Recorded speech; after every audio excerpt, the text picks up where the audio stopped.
Alright, well, here's the Elco, or the movement of it. And not the entire movement, this is just the back of it, or the front of it, depending on what way you look at it. Well, it's part of it anyway, and it's the bit that I'm going to put more stuff into. And hopefully, with this nifty diagram I've created, I can reconstruct it how it was.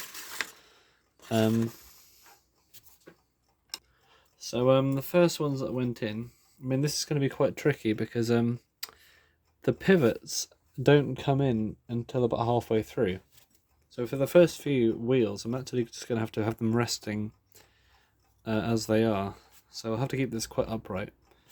But I think we had the motion work first, so let's put that in there. Nice easy way to start off with. Okay, and then we had the center, so that's one pivot down, wherever it is. That's the thing, finding the wheels. Where did I put that? Well, that's a bit bizarre. Oh no, it's here. Okay. In the center wheel there. And then we have one with 2 lines on it, which is that one. And that sort of goes on top of there. And then we have a blank one, which is that one. This goes on there, and these have all been cleaned, by the way. I had a little mishap. I'll tell you in a second. Why is this one so stiff? Maybe it wasn't that one.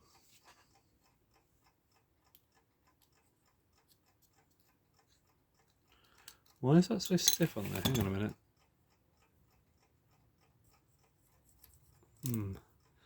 Well, this definitely went on there according to my diagram, and it was quite stiff to take off. I remember that. So let's put some oil on here. Actually, that's a good idea to ensure none of this happens. Okay, we're all oily. The other one as well.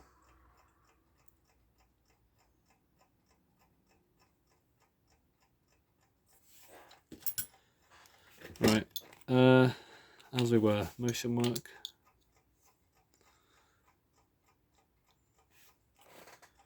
Then it was the center.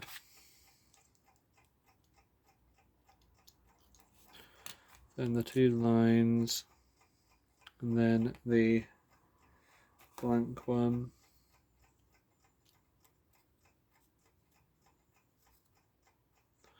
And then the pivot.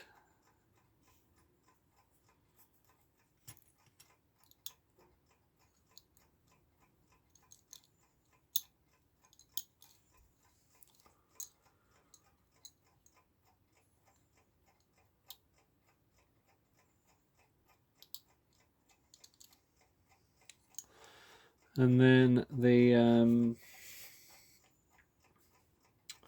curved line.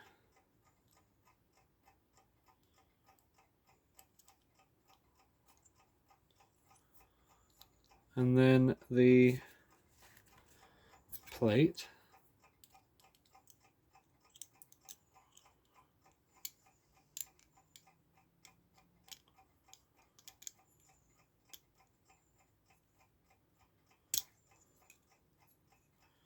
A little bit stubborn, that.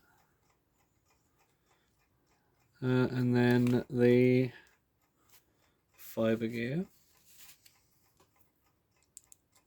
Ooh. And then a plate.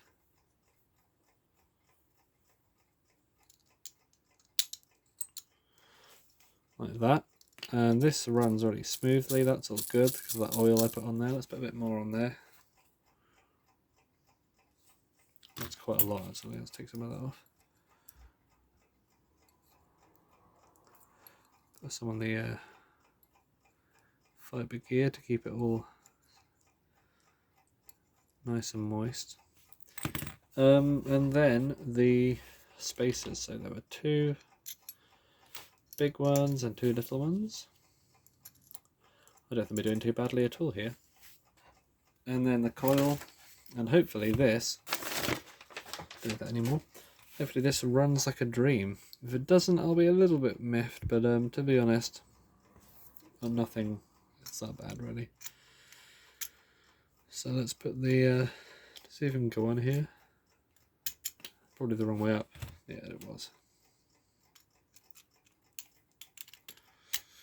And then the rotor. Now the mishap was I managed to snap that end bit in half because I thought this spring was too loose and it wasn't really doing much. I mean, it'll be fine either way, but I just thought it's a bit too loose. It could be a bit more springy, so I thought if I try and take this collet off, then I could take the spring out and rebend it, but nope. The collet snapped on me. But oh well, we still got half, and hopefully that will not have too much friction when it comes to running. But it seems to be okay. Bit more oil just for luck, maybe.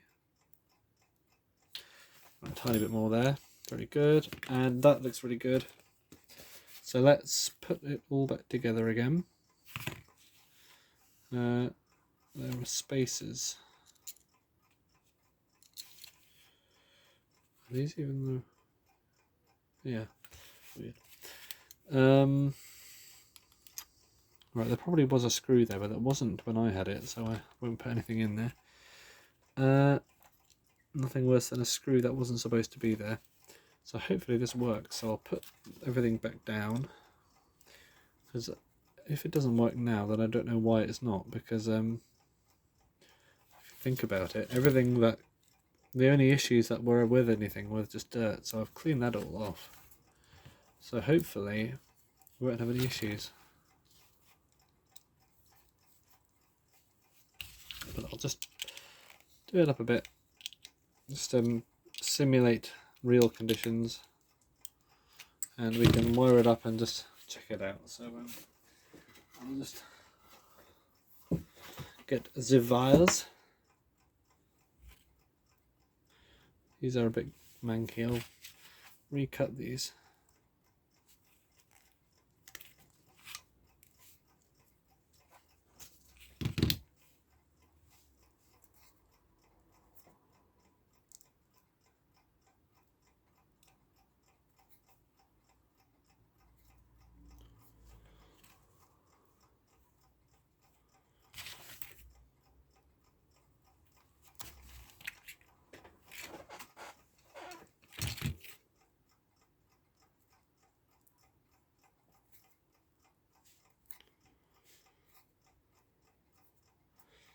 That will probably suffice.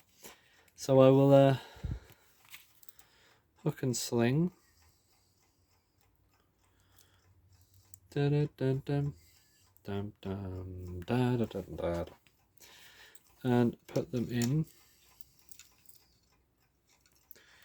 Any electricians who are squeamish probably should look away, as I do completely the wrong thing.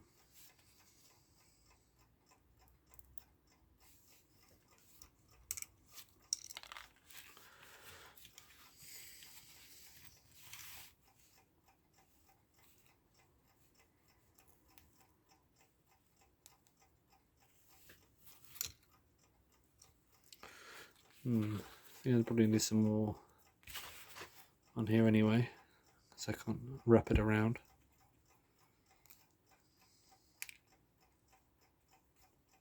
That went quite well.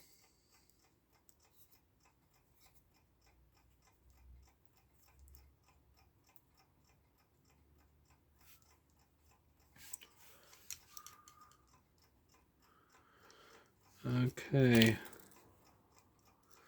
Right, we are getting there.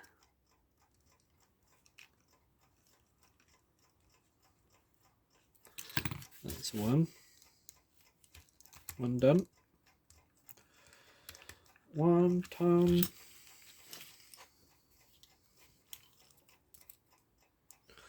And this one.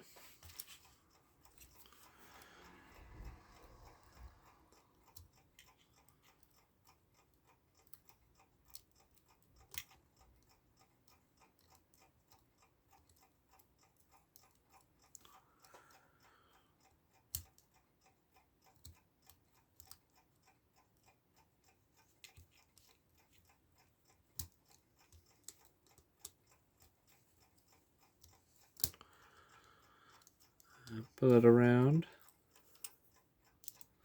And 10 minutes is not bad. I think most of those 10 minutes is just spent doing the wiring here. Not bad for a reassembly of a movement. The time-only synchronous movement is not the most complicated thing in the world. Right, let's plug it in and see if anything happens. Good luck. If I die, my last words are subscribe. Okay, we're still alive. Oh, I forgot something as well. I'll put that in afterwards, but we good? We alright?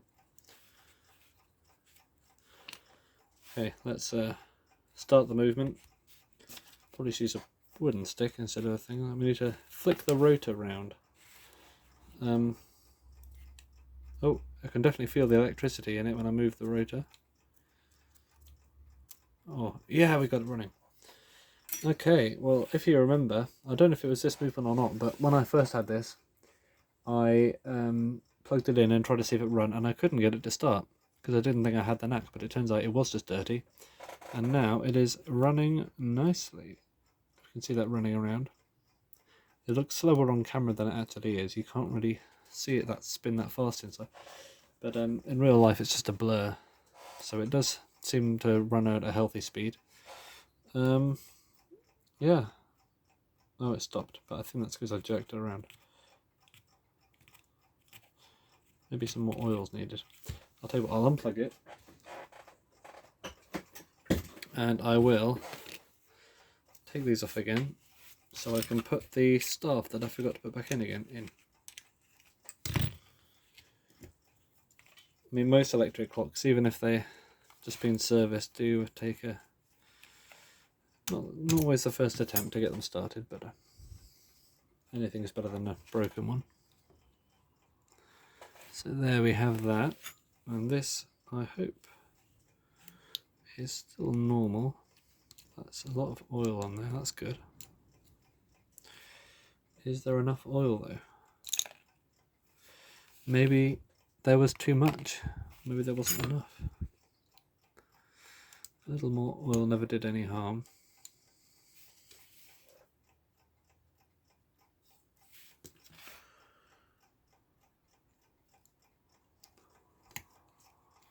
Alright, it seems to be a bit smoother actually, so maybe it did need a bit more oil. I mean, oil's a cool thing. It's a bit like, I mean, if you can make a movement run without oil, that's great, and then you oil it and it'll run perfectly. But this one seems to be a bit iffy, although I haven't given it a proper chance. So let's try it out now with this new starting thing.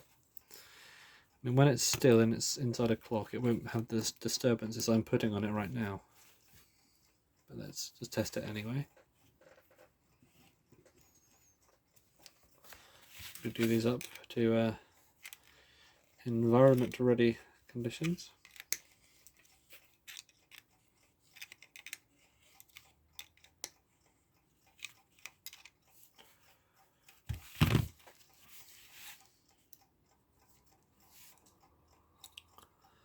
And we can give it a proper test now. So I've remembered the starting thing. Yeah, there's a lot of insulation in here, so we should be fine. Still really impressed by this design, how compact and efficient it is. Let's get the little thing we use.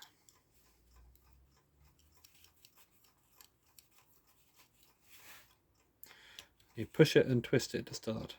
I don't know what that click was, but it seems to have improved everything. And look, it's literally running like wildfire and I'm not even touching it, it's not even plugged in. Well, something was misaligned and now it's aligned. It's like running like a dream. This is like, I'm not even touching it, it's not even plugged in right now. That was really impressive. Well, I'll put it back in now. I'll put the telltale on as well.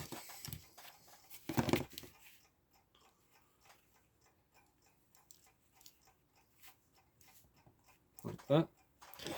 And plug it in.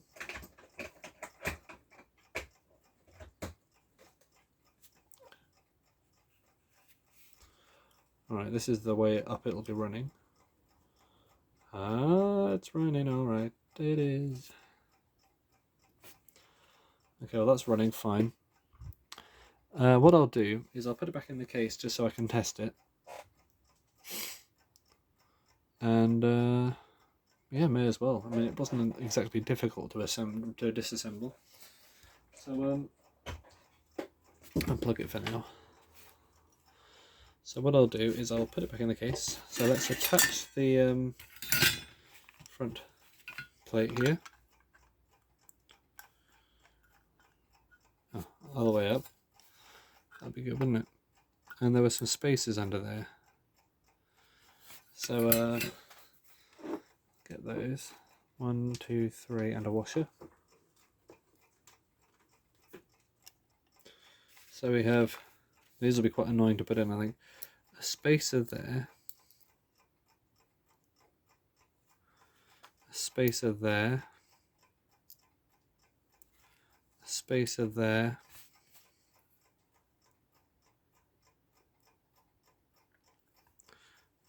Let's push it down with some pressure. Let's put these in.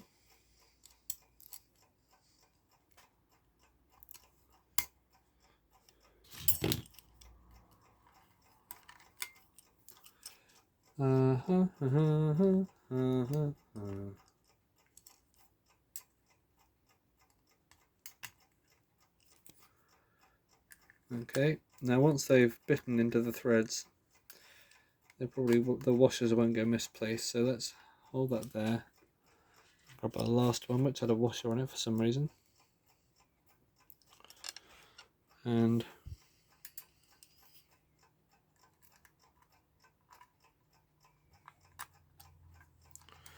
yeah, all good. So let's tighten her up.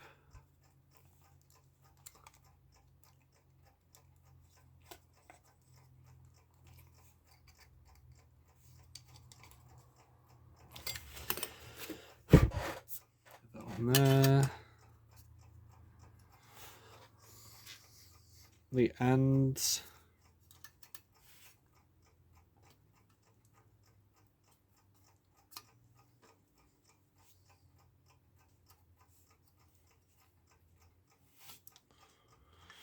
And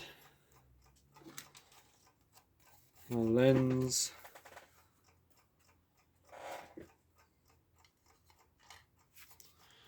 And the case, which I can give a good polish later on.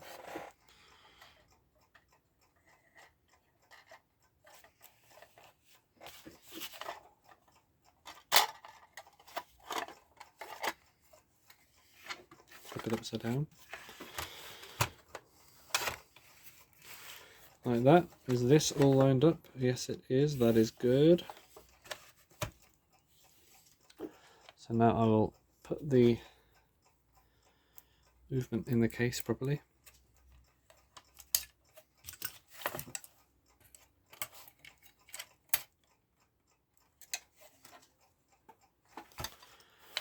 And the other one.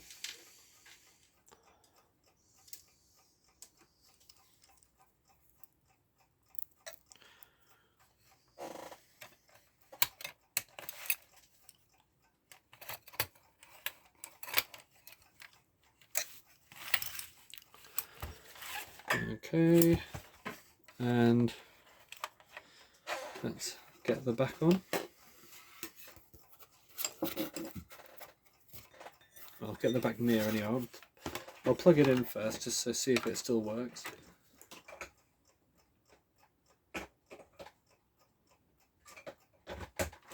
Now we're insulated, we're good. So I can hold it properly now. And which way do we turn it? Anti-clockwise. Like that. Okay, it's running. See the wheels inside turning as well. Yeah, this is running quite quietly as well. That's great. You don't want you don't want a nasty, noisy movement.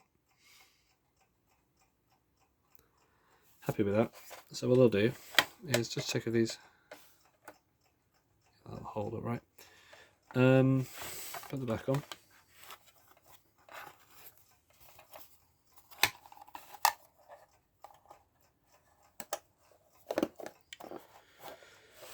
does fit over the knobs. Put the screws in.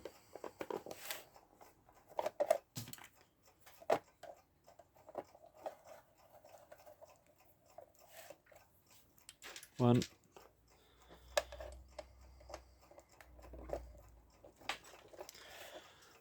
Two.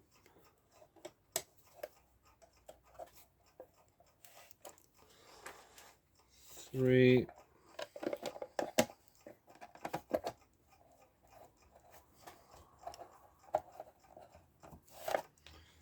And 4. And this is going quite well. So I think this went really well. Hopefully it continues to run. It is running right now, as you can see by the telltale turning, but I'll set the time to... the time now is 5:30. In fact it is 5:33. Whenever I wonder if this luminous dial still functions, so I'll just zoom it up a bit, and oh yeah, the dots still glow. The hands are a bit orange, I don't expect them to do that well, but the dots still work. Different kind of paint, I think. Anyway, this is still running, so thanks for watching, and what a remarkable little clock. I'd like to know more about it.